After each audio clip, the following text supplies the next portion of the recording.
It's time to prep this brand new Audi RS3 for PPF, ceramic coating, and many other things.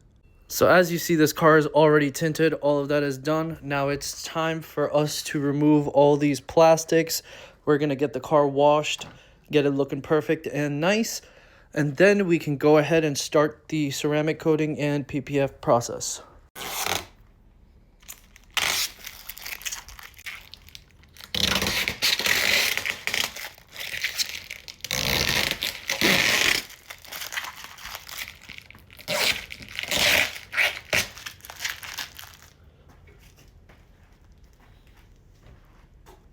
From the tint process, this thing is super dirty, so we're gonna go ahead, clean everything up.